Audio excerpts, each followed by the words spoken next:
How to deal with vulnerability.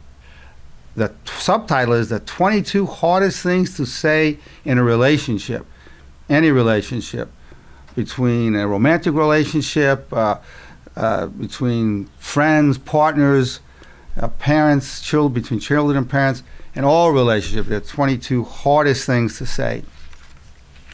And we talk about dealing with vulnerability in a respectfully real way. A respectfully real means creating a connection, a bridge, as opposed to a wall or a barrier. I want to start with a poem. Nestled among leaves of maple trees, lined between homes with chimney spires, little beaks of baby sparrows open wide at early morn in hope of being fed by mother who remembers where they are.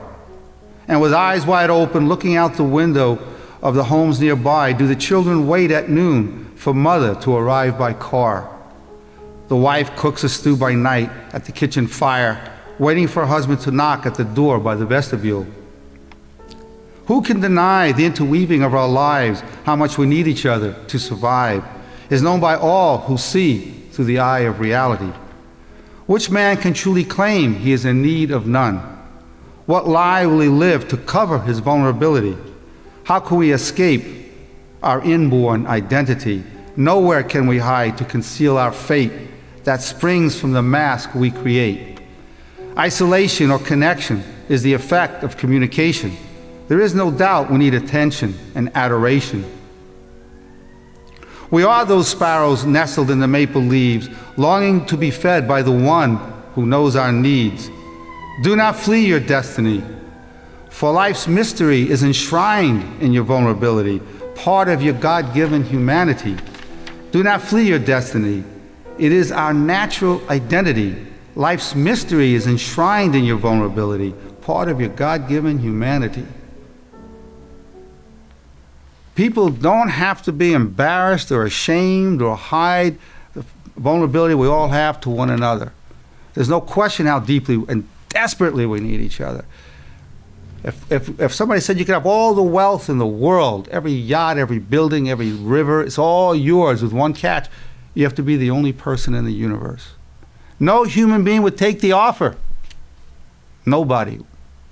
This shows how desperately we need each other. Thus, there's the vulnerability, because we need one another. And that's one of the hardest things to say. I need you. One of those 22 hardest things to say. And that vulnerability, and expressing the vulnerability, is strength. A person might feel, gee, if I let you know my vulnerable spot, you're going to take advantage of it, and that can happen. But guess what? After a while, that toughens up that spot. Ah, okay, you're coming after my spot, okay. After a while, it toughens up, or it doesn't get to you after a while. Oh, you're just trying to work it, okay. It's not a problem. Now, we're not talking about just letting everybody know all your true thoughts and feelings. We're talking about doing this with wisdom. But there are 22 things that need to be said, and if they're not said, people will cover it in destructive ways. And that's what we're talking about. Now, to do this requires a certain humility, putting aside our pride, and not covering up with anger. So we're talking respectfully real communication. Now, we're going to move from there. Some of the ones that we've already talked about have been, I am jealous, I need attention. These are some that we've talked about in part one.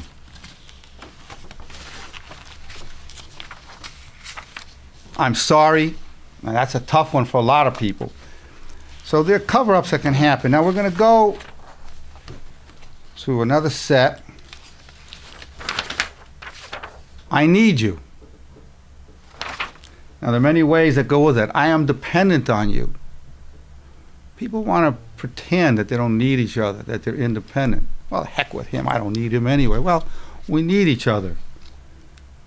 Now, what's the common cover-up? CC, common cover. Pretend to be overly independent. You push the person away.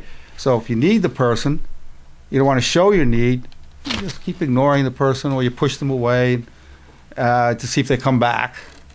So it leads to potentially detrimental, destructive actions in the cover-up itself. So the simple statement, I need you. I'm dependent on you. Another variation, that's an extension of it, it's really separate but related. I love you. For many people, that's a hard thing to say to another person. I love you. So I need you. I love you. I'm dependent on you.